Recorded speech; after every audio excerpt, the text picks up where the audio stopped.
Assalamualaikum warahmatullahi wabarakatuh.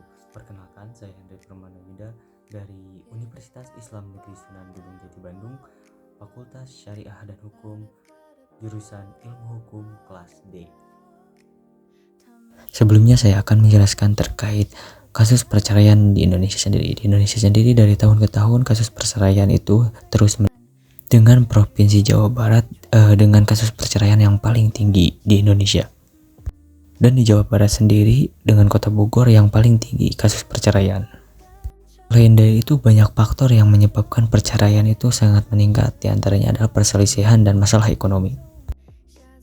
Sebelumnya telah dijelaskan mengenai angka perceraian di Indonesia, yang mana memang Jawa Barat telah menempati posisi pertama dengan kasus perceraian nomor 1 di Indonesia. Kemudian ada beberapa faktor yang menyebabkan perceraian itu terjadi. Nah, perceraian itu terjadi membawa dampak yang sangat luas, itu baik dari sisi hukumnya, dari sisi sosial, psikologis maupun ekonomi. Kemudian banyak hal ya terkait hal yang harus diurus gitu. Kemana sih harus mengurus perceraian itu? Nah, untuk orang yang beragama Muslim, perceraian tersebut harus diurus ke pengadilan agama, dan yang non-Muslim itu ke pengadilan negeri. Perceraian untuk umat Islam harus diajukan ke pengadilan agama dan bisa dilakukan oleh suami sebagai pemohon ikrar ataupun istri sebagai penggugat cerai berdasarkan Undang-Undang Nomor 1 Tahun 74 tentang perkawinan.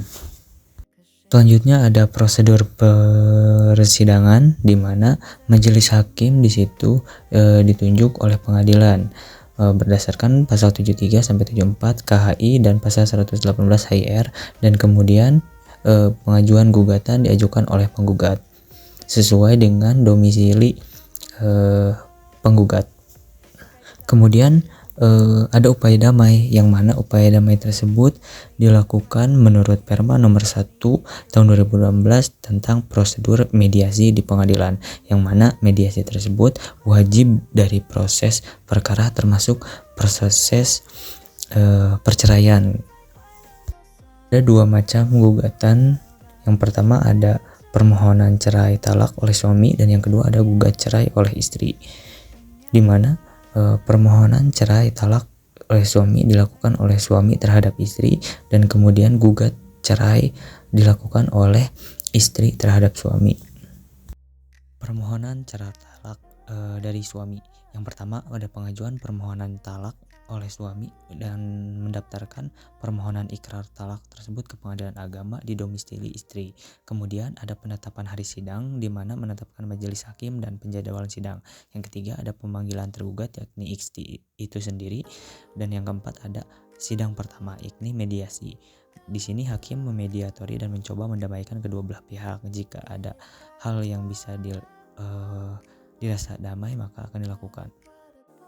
Selanjutnya ada sidang pokok perkara, di mana tahapannya ada pembacaan gugatan, jawaban dari suami, ada replik, duplik ataupun bantahan, ada pembuktian yakni dokumen dan saksi, selanjutnya ada kesimpulan. Setelahnya ada putusan cerai, yang mana hakim memutuskan berdasarkan bukti dan saksi di persidangan. Kemudian ada akta cerai, mana pengadilan menerbitkan akta cerai sebagai alat bukti resmi. Yang kedua ada prosedur gugat cerai oleh istri, di mana pengajuan gugatan, istri mengajukan gugat cerai ke pengadilan agama di wilayah domisilinya dengan menyertakan surat gugatan, fotokopi KTP, KK, buku nikah, dan bukti alasan cerai. Yang kedua ada registrasi serta pembayaran biaya perkara. Yang ketiga ada penetapan hari sidang serta pemanggilan suami. Yang keempat adalah sidang pertama, yakni mediasi yang harus selalu ada. Yang selanjutnya ada sidang pokok perkara. Yang selanjutnya adalah izin menjatuhkan talak, kemudian sidang ikrar talak, dan kemudian diakhiri dengan akta cerai yang ditetapkan oleh pengadilan.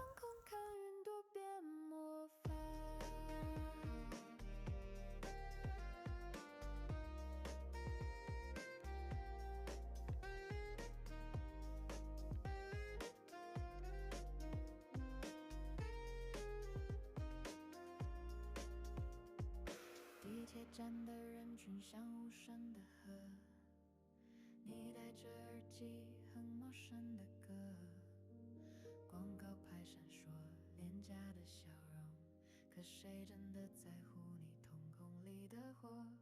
现在快乐吗？快乐吗？用笑把裂缝糊成油画。现在快乐吗？回答我，连回声都懒得说谎话。早该知道快乐是颗薄荷糖，含太久就只剩清凉。我们像被按了快进的电影，台词没变却忘了表情。现在快乐吗？快乐吗？连烟花都懒得落下。现在快乐吗？算了吧，快乐这硬币抛出去是正面或悬崖。现在快乐吗？